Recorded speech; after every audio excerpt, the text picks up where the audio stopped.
ज्या लोकांना विकासाच्या मुद्द्यावर बोलता येत नाही, महागाई, बेरोजगारी, महिला सुरक्षा, शेतीमालाला भाव, त्या लोकांना फ्रस्ट्रेट होऊन निवडणुकीत सूर सापडत नाहीये। त्यांच्या हे लक्षात आलंय की लाडकी बहीणसारखी योजना जी त्यांनी हिप्नोइट करण्यासाठी म्हणून आणली होती, ती योजना सुद्धा म्हणावी तशी पर्क्युलेट झालेली नाही। अशा सगळ्या परिस्थितीमध्ये निवडणुकीत जेव्हा त्यांना काहीच सूर सापडत नाही, तेव्हा ही भाजपची जुनी मोडस ऑपरेंडसी आहे, डिवाइड अँड रूल पॉलिसीची। पण महाराष्ट्र या त्यांच्या घोषणेला अजिबात भीक घालणार नाही। या महाराष्ट्रामध्ये मी आपल्याला अत्यंत जबाबदारीने सांगते, मिरज हा अत्यंत संवेदनशील आणि अत्यंत सगळ्यात व्हायब्रंट मतदारसंघ आहे। तरी सुद्धा तुमच्या या सगळ्या नरेटिव्हचा इथे काहीही उपयोग होणार नाही। इथल्या लोकांना शांतता हवी आहे, विकास हवा आहे। त्यामुळे मला विश्वास आहे की महाविकास आघाडीचा उमेदवार इथून निवडून येणार आहे। लाडकी बहीण माझी, लाडका युवा, सगळ्यांपुढे आपुला शेतकरी हवा।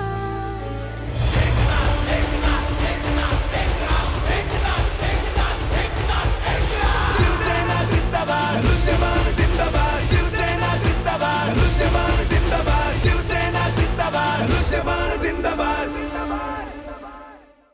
पंकजा मुंडेने पहिल्यांदा विरोध केला आणि नंतर सार्वसार्वजनिक केली। नाही, पंकजा मुंडेंची मजबुरी आहे। पंकजा मुंडे 12 वर्ष वनवासात होत्या, आता कुठे त्या स्थिर स्थावर झालेल्या आहेत। त्यामुळे त्यांची इच्छा नसली तरी त्यांना अशा बऱ्याच गोष्टी त्यांच्या इच्छेविरुद्ध कराव्या लागतात। पण मी आपल्याला सांगितलं पाहिजे की त्यांच्याही पेक्षा त्यांच्यासोबत महायुतीमध्ये पार्टनर असणाऱ्या अजितदादांनी सुद्धा या सगळ्या गोष्टी खोडून काढलेल्या आहेत आणि त्यांनी सांगितलं की महाराष्ट्रात असं काही चालत नाही।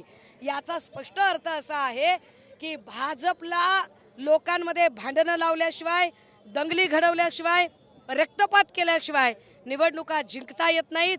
भाजप विकासाच्या मुद्द्यावर बोलू शकत नाही। लाडकी बहीण योजनेचं 1500 रुपयावरून 2100 रुपये केलेले, नेमकं कारण काय तुम्हाला वाटतंय? महाविकास आघाडीने सत्तेत आल्यानंतर आम्ही महालक्ष्मी समृद्धी योजनेअंतर्गत 3000ची घोषणा केलेली आहे। पण मला असं वाटतं की हे 3000, 2100 या सगळ्या आकड्यांचा उहापोह कुणी करू नये। हे सगळे आकडे यांचा उहापोह करण्यापेक्षा महाराष्ट्रातल्या बेरोजगारांना रोजगार कसा देता येईल यावरती जास्त बोलणं गरजेचं आहे। सध्याचं वातावरण काय वाटतं? मी आता 18व्या जिल्ह्यामध्ये आहे।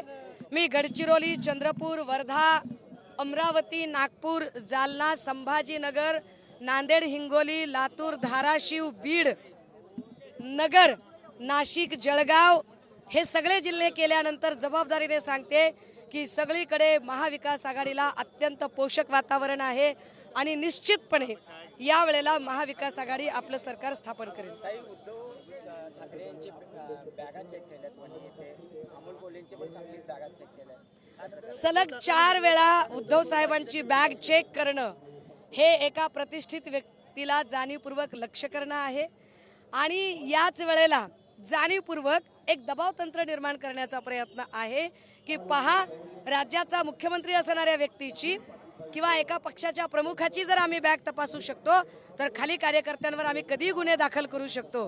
हे दबाव तंत्र तयार करण्यासाठीचा हा सगळा खेळ चालू आहे। पण तरीही महाराष्ट्राला मात्र हा किळसवाना खेळ आवडलेला नाही। महाराष्ट्र याचा हिशोब चुकता करेल। कुणासाठी सभा घेणार, कुणासाठी घ्यायच्या सभा? माझ्या माहितीप्रमाणे आज त्यांची सभा माझ्या जिल्ह्यात अंबाजोगाईला होती आणि ते पोचलेच नाही। कदाचित झोपेतून उठले नसतील, असू शकतं। परंतु जी माणसं बिनशर्त पाठिंबा देतात आणि एक जागा निवडून आणण्यासाठी इतर लोकांवर दबाव तंत्राचं राजकारण करतात, यांच्यावर मी फार बोलण्याची गरज नाही। तानाजी सातपुतेच्या बाबतीत आपण इथल्या उमेदवाराबद्दल आपण चुकीचं बोललेलं आहे, नेमकं काय विषय आहे? चुकीचं बोललेलं आहेत म्हणजे काय बोललेलं आहे नेमकं? ते तानाजीच्या प्रचारासाठी आला होता आणि इथं मंत्री आहेत, कामगार मंत्री, त्याविषयी आपण काहीतरी बोलला, काय बोलला? नाही, मी काय चुकीचं बोलली आहे? मी असं म्हणतेय की मंत्री असताना सुरेश खाडे यांनी काय काय काम केलं ते त्यांच्या कामाची यादी इथल्या सगळ्या मिरजकरांना चांगली माहिती आहे। यावर अनेक यूट्यूब पोर्टलवाल्यांनी सुद्धा सिरीज केलेले आहेत, त्यांना चांगली त्याची कल्पना आहे। त्यामुळे सुरेश खाडे यांनी आपल्या मंत्रिपदाचा वापर विकासासाठी किती केला आणि मंत्रिपद खऱ्या अर्थानं भूषवलं का भोगलं, भोगलं हा शब्द जास्त चांगला तिथे संयुक्तिक ठरतो। मला वाटतं त्यावर मिरजची जनता चांगली जाणून आहे.